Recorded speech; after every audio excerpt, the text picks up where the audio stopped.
अरहन्ताणं नमो अरहन्ताणं नमो अरहन्ताणं। की साधना करने वाले साधक का मन की समस्याओं पर चर्चा चल रही है। मन की शांति का प्रश्न सबके सामने है और हमारा मन कितने प्रभावों से प्रभावित है, इसे जाने बिना मन की शांति की समस्या का समाधान नहीं हो सकता। वह क्षेत्र से प्रभावित होता है, कुछ चर्चा हुई। वह काल से प्रभावित है, होता है, कुछ चर्चा करनी है। काल मन को बहुत प्रभावित करता है। ज्योतिर्विज्ञान का विकास हुआ था प्रभावों के विश्लेषण के लिए, बदल गया, रूपांतरण हो गया और ज्योतिर्विज्ञान फलित में ही चला गया। किंतु उसका मूल आधार था कि हमारी पृथ्वी पर,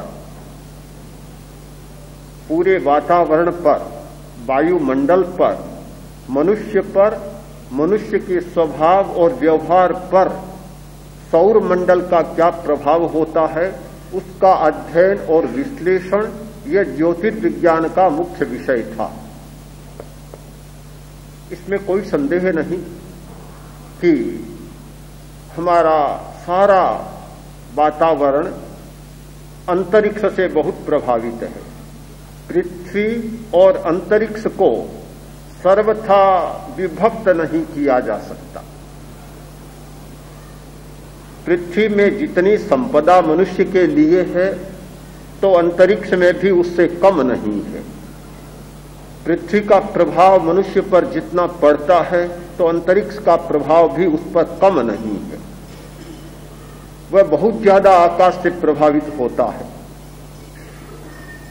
पूरा सौरमंडल जो अंतरिक्ष में है, वैसा का वैसा सौरमंडल प्रत्येक मनुष्य के शरीर में भी विद्यमान है। ग्रहों और अंतर्ग्रहों का बहुत गहरा संबंध है। हमारे अंतर्ग्रह, शरीर में होने वाले ग्रह, उन ग्रहों से, उन ग्रहों के विकिरणों से बहुत प्रभावित होते हैं। मनुष्य जीता है ऋतु चक्र के साथ साथ। ऋतु का एक चक्र है। भारत में 6 ऋतुओं का विकास हुआ। हो सकता है कि भौगोलिक कारणों से कुछ स्थानों में ऋतुएं 6 न होती हों, कम होती हों, किंतु हिंदुस्तान में 6 ऋतुएं रही है और 6 ऋतुओं के साथ साथ मनुष्य का जीवन भी जुड़ा रहा है। जैसे ऋतु चक्र बदलता है, हमारा शरीर भी बदलता है, हमारा स्वास्थ्य भी बदलता है। आयुर्वेद ने ऋतु चक्र के परिवर्तन के साथ स्वास्थ्य परिवर्तन और शरीर परिवर्तन की विशद चर्चा की है। किंतु केवल स्वास्थ्य और शरीर ही नहीं बदलता, हमारा भाव भी बदलता है। भाव बदलता है तो साथ में मन भी बदलता है। भाव और मन ये दोनों बदलते हैं। यह आयुर्वेद का और अध्यात्म का एक मिला जुला योग है और होना चाहिए कि ऋतु परिवर्तन के साथ मनुष्य में होने वाले परिवर्तनों का संयुक्त अध्ययन किया जाए और अध्ययन की एक परंपरा डाली जाए कि क्या क्या परिवर्तन घटित होते हैं। आहार परिवर्तन की बात आयुर्वेद में मिलती है कि प्रत्येक ऋतु के साथ भोजन का परिवर्तन हो जाना चाहिए। किस ऋतु में क्या खाना चाहिए, इस पर काफी चर्चा आयुर्वेद के ग्रंथों में है। और शरीर के लिए किस प्रकार का विहार होना चाहिए, वृत्त क्या होना चाहिए, ऋतुचर्या क्या होनी चाहिए, इस विषय की भी चर्चा है। ज्योतिष के ग्रंथों ने इस चर्चा को आगे बढ़ाया और किस ऋतु में किस प्रकार का भाव पैदा होता है, इस पर भी काफी प्रकाश डाला है। वर्ष के 2 अयन होते हैं, उत्तरायण और दक्षिणायन। तो हमारे मन के भी 2 अयन होते हैं, उत्तरायण और दक्षिणायन। तेजस्विता, तपस्या, उग्रता, दीप्ति, ये हमारे मन का उत्तरायण है। जड़ता और नींद की शांति या जड़ता की शांति, ये हमारे मन का दक्षिणायन है। ऑकल्ट साइंस में और अध्यात्म विद्या के कुछ शाखाओं में इस बात पर भी प्रकाश डाला गया कि हमारे 2 ध्रुव होते हैं, एक उत्तरी ध्रुव और एक दक्षिणी ध्रुव। दोनों का मन के साथ गहरा संबंध होता है। यह हमारा ज्ञान केंद्र, ऊपर का भाग, यह उत्तरी ध्रुव है और रीढ़ की हड्डी का निचला सिरा, शक्ति केंद्र, काम केंद्र, हमारा दक्षिणी ध्रुव है। तो ऋतुओं के साथ, अयनों के साथ हमारे मन का संबंध जुड़ा हुआ है।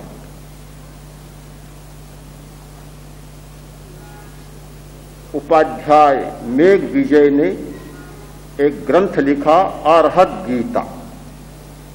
उसमें मानसिक स्थितियों पर ज्योतिष शास्त्र की दृष्टि से बहुत सूक्ष्म विचार उन्होंने किया है। उन्होंने पूरे वर्ष के 60 प्रकार, 12 राशियां, 2 अयन,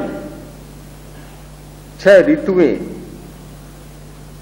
7 वार, प्रत्येक के साथ मन के संबंध की चर्चा की। बहुत सूक्ष्म चर्चा है और बहुत महत्वपूर्ण विषय है और बहुत गंभीर भी है। इसलिए मैं इसकी चर्चा कर रहा हूं कि मानसिक शांति के प्रश्न पर सोचने वाले लोगों को एक कोण से ही नहीं सोचना चाहिए, अनेक कोणों से सोचना चाहिए। मन की अशांति 1000 व्यक्तियों में मिलती है तो 1000 व्यक्तियों के लिए अशांति का कारण एक ही नहीं होता, अनेक कारण होते हैं और उन अनेक कारणों के लिए एक ही समाधान देंगे तो पर्याप्त नहीं होगा। भिन्न भिन्न समाधान भी चाहिए। किसकी किस प्रकार की समस्या है और किस प्रकार का हेतु उस मन की अशांति को उत्पन्न कर रहा है, जब तक इसका विश्लेषण नहीं कर लिया जाएगा और इसका सम्यक बोध नहीं होगा, तब तक दिया हुआ समाधान असमाधान ही बना रहेगा। एक शाखा बन गई मनश्चिकित्सा की और आज बड़े हॉस्पिटलों के साथ एक साइकियाट्रिस्ट भी रहता है, मन की चिकित्सा करता है। किंतु एक शाखा तो बन गई, किंतु मन की बीमारियों की शाखा तो एक नहीं है। वह बट वृक्ष तो शतशाखी है, सैकड़ों शाखाएं और सैकड़ों नहीं हजारों शाखाएं हो सकती है।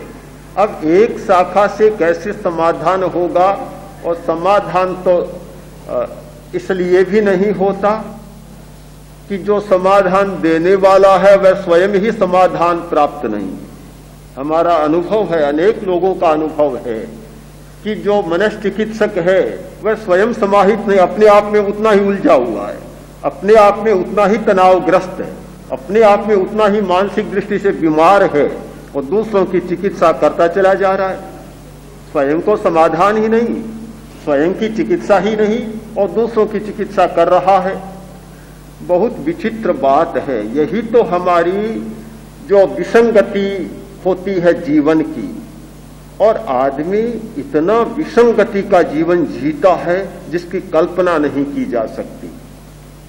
समझ नहीं पाता, विवेक प्रस्फुटित नहीं होता, क्या कर रहा है अपने आचरण को भी वह नहीं समझ पाता। ग्रामीण की बात छोड़ दूं, बड़े बड़े आदमी भी नहीं समझ पाते। एक अनपढ़ आदमी की बात छोड़ दूं, पर बड़े बड़े पढ़े लिखे लोग भी इस सच्चाई को नहीं समझ पाते। ग्रामीण के लिए तो हो सकता है। एक ग्रामीण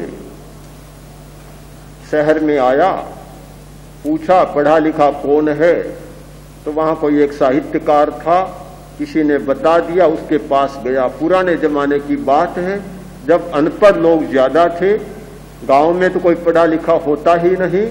कोई पत्र आता का तो पढ़ाने के लिए गांव से शहर में जाना पड़ता। तो पूछता उसके पास पहुंचा और बोला कि मेरी पत्नी का पत्र आया है, कृपा कर जरा पढ़ दो, सुना दो मुझे। ठीक बात है। उसने कहा आओ सुना देता हूं। पत्र पढ़ना शुरू किया, वह बैठा सुन रहा है। सुनते सुनते ही बीच में उठा, जाकर और उस साहित्यकार के दोनों कानों में अंगुलियां ठूंस दी।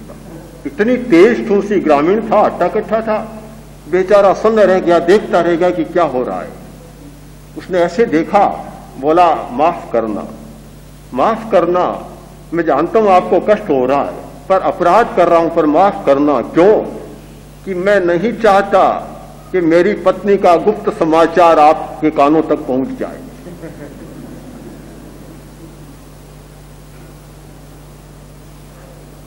आखिर ग्रामीण था, नहीं समझता था कि पढ़ ही रहा है तो कानों तक पहुंचेगा नहीं पहुंचेगा, क्या फर्क पड़ने वाला है।